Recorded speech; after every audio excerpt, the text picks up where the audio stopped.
Senhor, amém? Prazer estar aqui presente nessa noite, ser abençoado, ter essa oportunidade de estar compartilhando com os irmãos a palavra de Deus. E nesse momento tão especial, onde a igreja ganha a maioridade, 18 anos, não é isso? Ela vai poder tirar carro, dirigir, mas é um grande privilégio estar aqui, uma bênção, que tenho mais aniversários como esse que muitos outros 18, 32, 47, 60 anos venham para essa igreja, amém? Eu gostaria que vocês estivessem abrindo a sua Bíblia em Gênesis capítulo 5, a partir do versículo 22. Gênesis, o primeiro livro da Bíblia, capítulo 5, a partir do versículo 22. Quem achar diz amém, quem achar diz não achei. Acharam? Amém? Amém. Então diz assim a palavra do Senhor, do 22 ao 24. Depois que gerou Matusalém, Enoque andou com Deus 300 anos e gerou filhos e filhas. Viveu ao todo 365 anos. Enoque andou com Deus e já não foi encontrado, pois Deus o havia arrebatado. Oremos. Senhor Jesus, Deus Pai Todo-Poderoso, nós te pedimos que nesse momento a Tua palavra, Senhor, venha inundar os nossos corações. Que não fale o homem, mas que o Senhor fale aos nossos corações, que Teu Espírito Santo tenha liberdade em nosso meio, Pai. Senhor Jesus, nós repreendemos tudo que venha tentar atrapalhar, Senhor, desviar de ouvir a Tua santa voz, e que possamos, Senhor, não só ouvir a Tua voz, mas sermos transformados pelo Teu poder e sairmos daqui mudados, não como a gente entrou, mas diferente, cada vez mais abençoado, cada vez mais cheio de Ti para te servir. Essa é a nossa oração em nome de Jesus Cristo, nosso Senhor e Salvador. Amém. O tema da mensagem de hoje é vida espiritual em profundidade. Eu gostaria de colocar 2 pontos aí. Vida espiritual em profundidade, 2 pontos. Andar com Deus.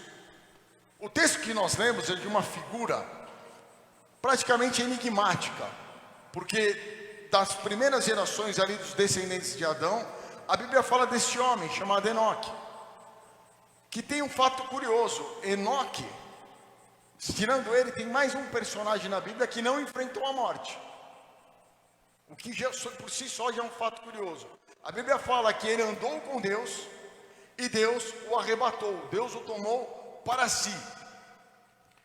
A gente compreender o significado e o sentido da vida de Enoque, que só tem esse texto no Velho Testamento, mas tem grandes lições para a gente tirar acerca de vida espiritual em profundidade, a gente precisa entender uma questão do propósito do Velho Testamento frente ao Novo Testamento, ou o propósito das coisas do passado, a qual revelou aos patriarcas, ou inclusive aqui Adão, a sua geração, e depois pelos profetas, até a vinda de Jesus.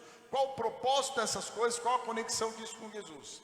Existe uma forma de interpretar a Bíblia, que foi muito postulada no livro de Hebreus, que se chama tipologia. A tipologia nada mais é do que você pegar os elementos do Velho Testamento como cópias, como imagens das coisas futuras.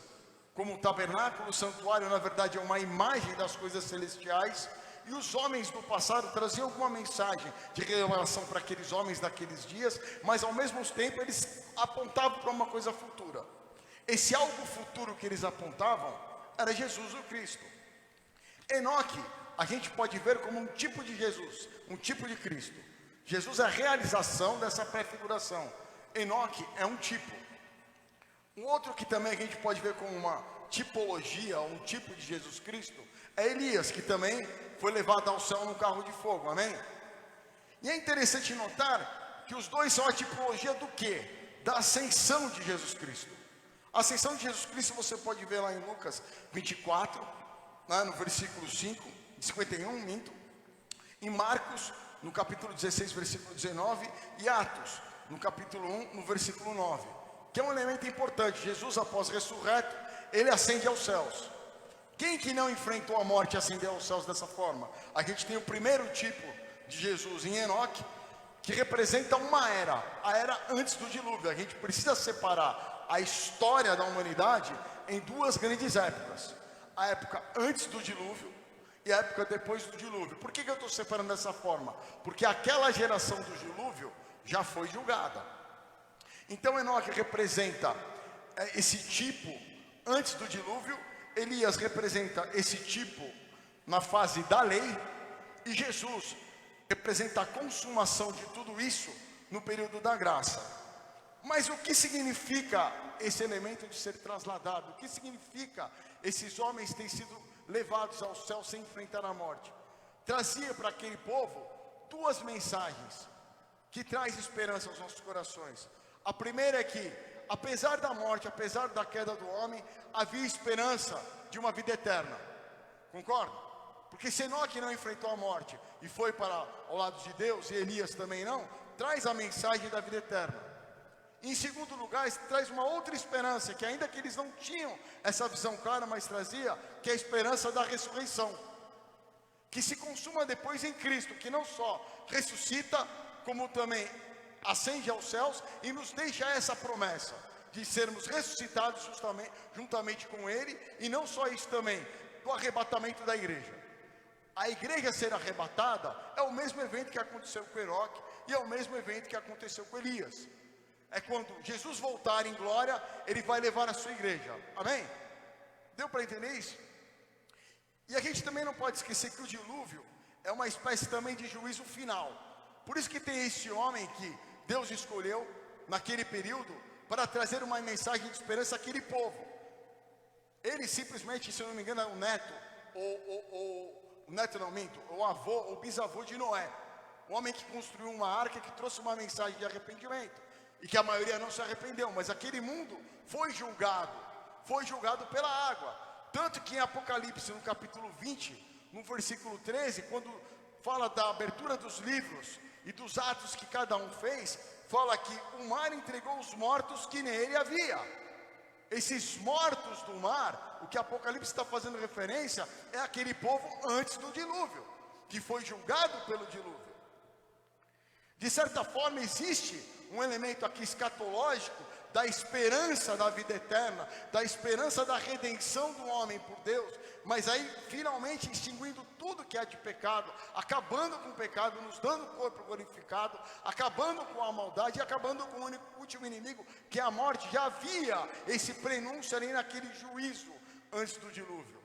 Tanto que Deus faz uma nova aliança quando Noé, ele volta à terra, que é a aliança do arco-íris, que nunca mais ia acabar com o mundo em água. Isso também nos remete a algo futuro, a uma aliança em Cristo Jesus que nos traz uma esperança futura de que vai nos levar juntamente para com Ele, vai nos dar uma vida eterna na ressurreição. Amém? Isso acontece com Enoque.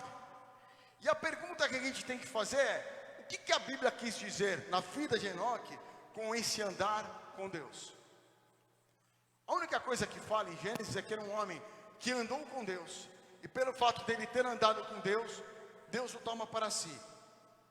O mais importante do texto, querido, grava isso no seu coração, o mais importante do texto não é o arrebatamento. O mais importante do que é falado aqui não é o fato de Enoque ter sido arrebatado. O mais importante não é o fato de Elias, se você quiser utilizar um outro exemplo, ter sido arrebatado. O mais importante aqui é entender o que a Bíblia fala sobre a vida de Enoque com Deus. E de que modo a nossa vida com Deus pode ser transformada, como a gente se relaciona com Ele. O ser arrebatado, no caso de Enoque, foi uma consequência da vida dele com Deus. Amém? Então o importante não é o arrebatamento, o importante é a vida com Deus. O importante não é orar e cair fogo do céu. O importante é o que faz você ter um relacionamento de tal modo que você ore, Deus te atenda e faça cair o fogo do céu. O importante não são os milagres que Deus faz, mas o importante é o que faz Deus utilizar você ou a igreja para que esses milagres aconteçam. Porque Deus é todo poderoso, Ele tudo pode. Mas o que importa não é o que Ele faz no final, mas o que importa é como a gente se relaciona e o que Ele faz com a gente. Entende? A gente vive muito num tempo onde a gente busca a glória, a gente busca as coisas que Deus pode dar. E eu ressalto e enfatizo que é importante buscar menos as coisas que Deus pode dar e buscar a Deus. Eu tenho certeza que Enoque não estava preocupado com o arrebatamento. Enoque estava preocupado com Deus, em como ele se relacionava com Ele. Aí a Bíblia tem apenas mais 2 versículos que falam alguma coisa sobre Enoque. O primeiro, eu quero que você abra a sua Bíblia aí, em Hebreus, no capítulo 11, versículo 5. Hebreus, capítulo 11, versículo 5. Acharam aí? Posso ler? Pela fé, Enoque foi arrebatado, de modo que não experimentou a morte, e já não foi encontrado porque Deus o havia arrebatado. Pois antes de ser arrebatado, recebeu testemunho de que tinha agradado a Deus. Vou ler o sexto, que é importante também. Sem fé é impossível agradar a Deus, pois quem dele se aproxima precisa crer que ele existe e que recompensa aqueles que o buscam. Mas é interessante a gente destacar essa parte aqui. Pois antes de ser arrebatado, recebeu o testemunho de que tinha agradado a Deus. Uma das características da vida de Enoque, que o autor de Hebreus revela, é que ele era uma pessoa que tinha um testemunho que agradava a Deus. Nesse sentido, se nós queremos nos aproximarmos de Deus, nos relacionarmos de Deus, termos uma vida espiritual em profundidade, nós precisamos ter uma vida que testemunhe de modo que agrade a Deus. Primeiramente, o autor fala que ele era um homem de fé, porque pela fé, aconteceu pela fé, pela sua fidelidade para com Deus, Deus o abençoou, e era um homem que dava um testemunho que agradava a Deus. Se você quer ter uma vida espiritual em profundidade, anote aí, o teu testemunho, a tua vida tem que agradar o Senhor. E aqui eu não estou falando de mérito por obras, eu estou falando de relacionar-se com Deus, ter uma profunda gratidão com Deus, e você ter intimidade com Deus. Então, quem não tem uma vida que agrada a Deus, dificilmente vai conseguir experimentar as coisas boas de Deus. Então, andar com Deus, e o modo como esse homem andou, revela que ele era um homem que agradava a Deus. Aí talvez você me pergunte, Juliano, mas de que modo a gente pode agradar a Deus? Aí se você abrir em Miqueias, no capítulo 6, no versículo 8, lá tem um resumo do que deve ser a vida espiritual, a vida do crente, a vida daquele que teme o Senhor. Ele mostrou a você, ó homem, o que é bom e o que o Senhor exige. Aí ele vai falar três coisas: que pratiques a justiça, ame a fidelidade ou a fé, e ande humildemente com o seu Deus. Ter uma vida de testemunho que agrada a Deus é uma vida em quem pensa na justiça. Como fala o Novo Testamento em Mateus, buscais, pois, o reino de Deus e a sua justiça, e as demais coisas vos serão acrescentadas. Esse é o foco daquele que busca agradar a Deus. Busca guardar os mandamentos como Jesus ensinou, amar a Deus acima de todas as coisas, e o próximo como a ti mesmo. Não somente isso, ele ama a fidelidade, ele é fiel ao seu Deus. Ele procura não vacilar, procura não pecar, se desvia do mal. Desvia do mal, não peca intencionalmente, busca ter uma vida de santidade. Quem tem fé, tem vida de santidade, porque a santidade é um reflexo do crente, daquele que crê, daquele que tem fé, daquele que não duvida das promessas de Deus. Outra marca, que a falta de santidade significa incredulidade na vida da pessoa. E a outra é a humildade. A gente não tem o que a gente é, a gente encontra mais do que a gente realmente é. Saber da nossa pecaminosidade, saber da nossa falhabilidade, saber que nós precisamos de Deus para tudo, e andar humildemente debaixo da mão poderosa de Deus. Se eu pudesse resumir numa palavra, uma vida de obediência. Isso importa. Mais importante do que ser trasladado é ter uma vida de obediência a Deus. Outro ponto que vai citar sobre a vida de Enoque é no livro de Judas, no capítulo 1. Só tem um capítulo, mas a partir do versículo 14. Judas, a última carta ali antes de Apocalipse, a partir do versículo 14, fala assim: Enoque, o sétimo a partir de Adão, profetizou acerca deles: vejam, o Senhor vem com milhares e milhares de seus santos, para julgar a todos e convencer a todos os ímpios a respeito de todos os atos de impiedade que eles cometerem impiamente, e acerca de todas as palavras insolentes que os pecadores e os ímpios falaram contra ele. Se eu pudesse resumir, a segunda característica da vida de Enoque, além dele ser um homem que tinha esse testemunho que agradava a Deus, o segundo ponto que Judas fala é que ele é um homem que tinha zelo pela justiça. Zelo pela justiça. Porque a palavra diz que ele profetizou para a sua geração a respeito do juízo de Deus, e que como Deus convenceria os seus compatriotas, as pessoas que viviam com ele, da impiedade, inclusive para salvar alguns, ou se não fosse possível salvar, para que aqueles que fossem condenados soubessem a justiça da sua condenação. E nisso a gente tira que, se nós queremos andar com Deus, nós precisamos profetizar sobre essa justiça. E qual que é a justiça? O que nós devemos profetizar? Uma justiça que é pela fé. Em João, capítulo 16, no versículo de 8 a 9, fala que o Espírito Santo veio para convencer o homem, o mundo, do pecado, da justiça e do juízo. Então, se eu pudesse transportar para os dias de hoje, se Enoque fosse aqui um crente em Cristo Jesus, não um homem daquela época, ele seria um homem que daria um testemunho que agrada a Deus, por andar humildemente, por obedecer os mandamentos do Senhor, submeter ao amor eterno de Deus e amar o próximo como a si mesmo, e segundo, pelo zelo da justiça, porque a palavra que sairia da boca desse homem, como deve sair da nossa boca, sempre é a palavra da salvação em Cristo Jesus, da graça salvadora, porque o Espírito Santo é que convence aqueles que não conhecem a Deus do pecado, da justiça e do juízo. Então mostra aqui em Judas que aquele homem tinha consciência que ele não tinha o poder para salvar, mas ele sabia quem tem todo o poder.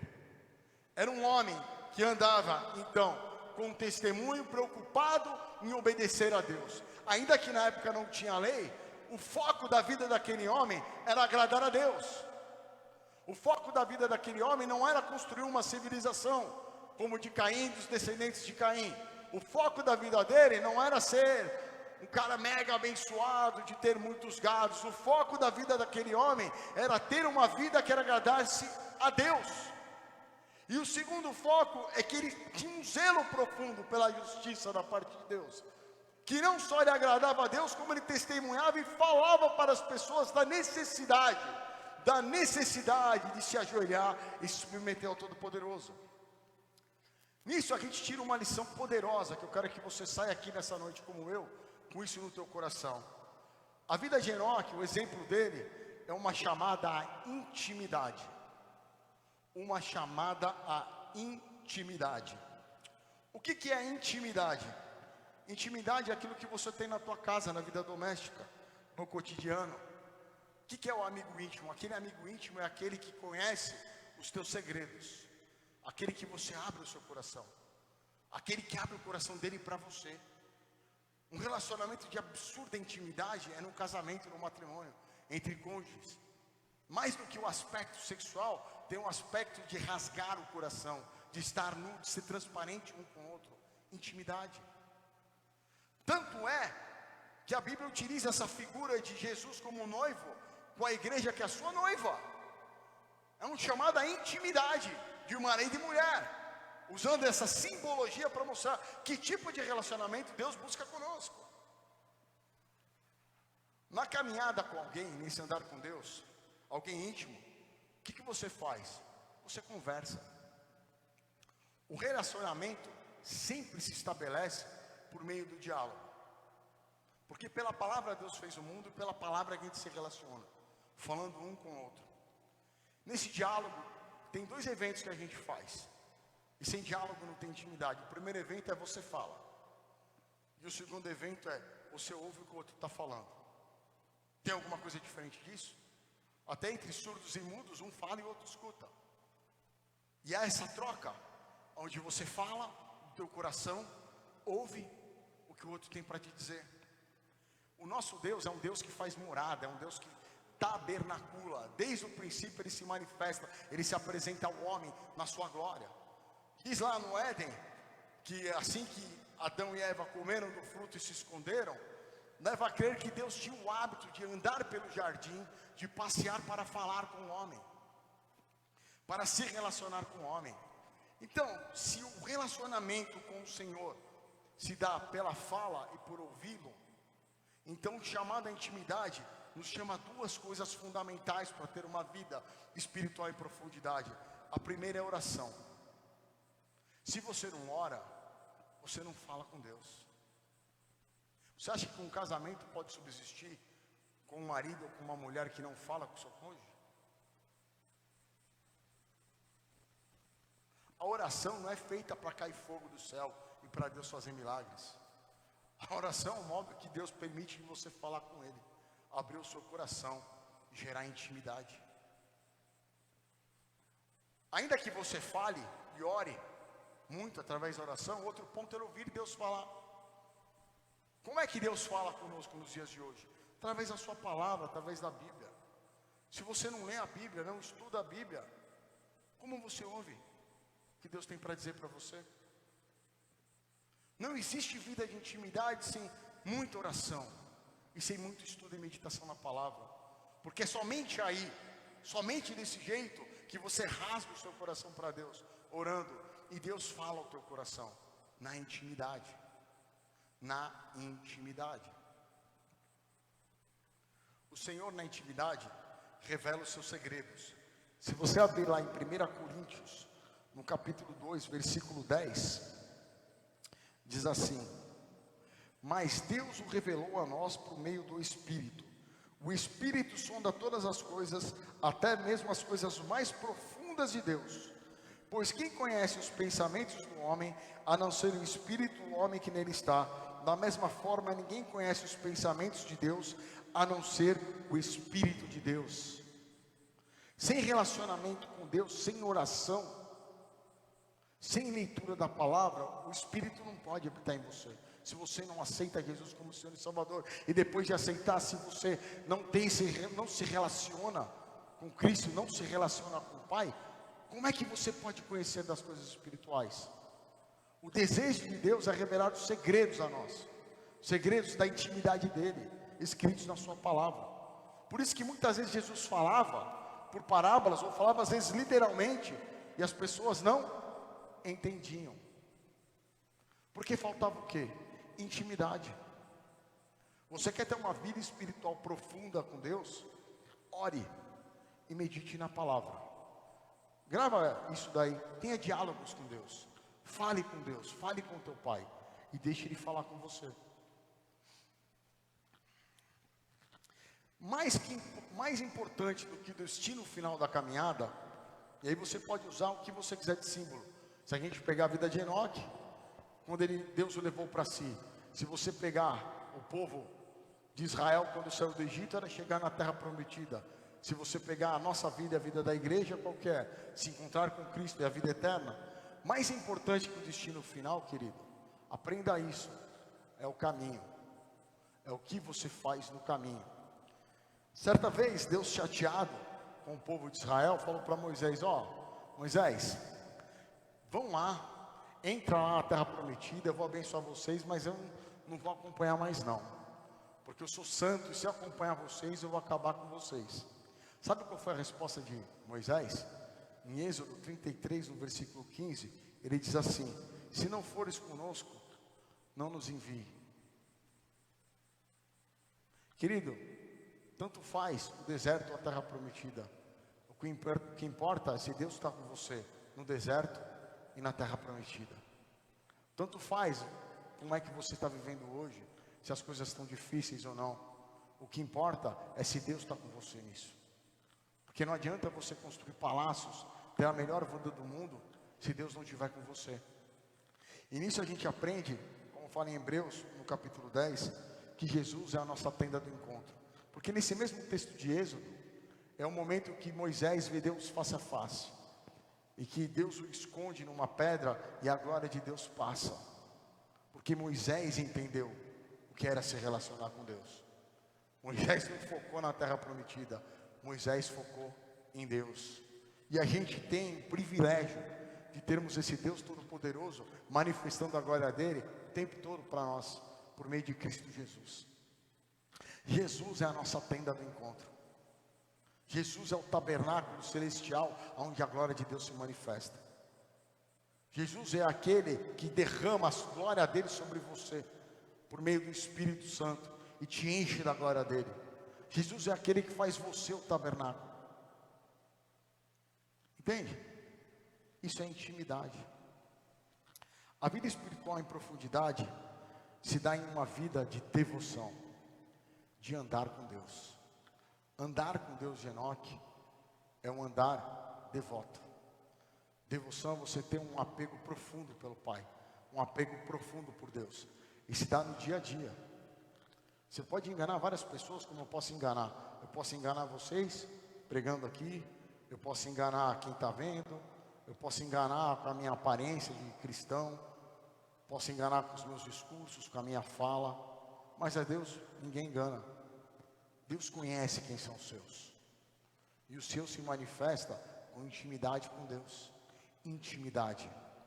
Está escrito aqui, ó, vida espiritual em profundidade. Você quer ir lá no profundo com Deus?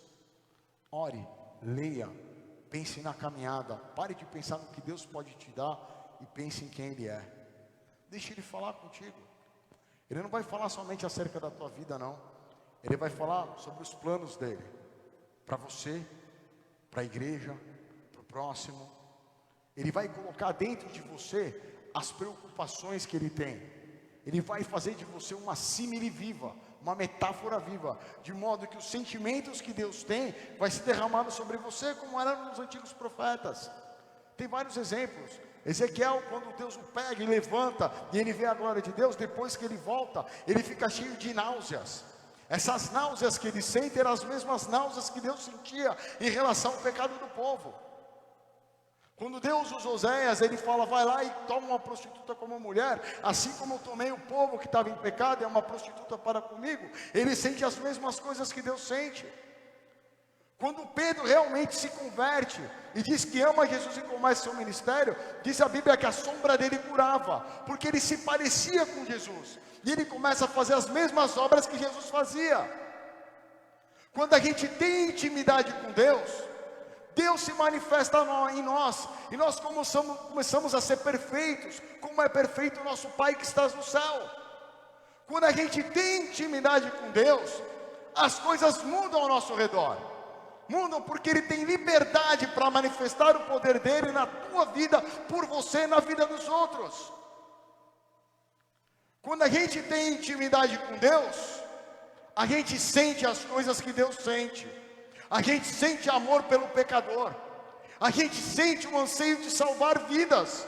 A gente tem nojo do pecado. A gente passa a ter uma vida diferente, fala diferente. A gente começa a sonhar não os nossos sonhos, mas os sonhos de Deus. A gente começa a deixar de lado aquilo que a gente quer para buscar aquilo que Deus quer, a ponto das pessoas acharem que estamos ficando loucos. Quando a gente desenvolve essa intimidade com Deus, a tua boca para de ser tua, e você fala e as pessoas falam, estou ouvindo Deus falar.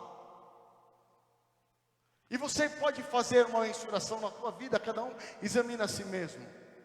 Se você tem sido esse homem ou essa mulher que anda com Deus, que a glória dele tem se manifestado na tua vida, porque se não tem se manifestado, está faltando intimidade.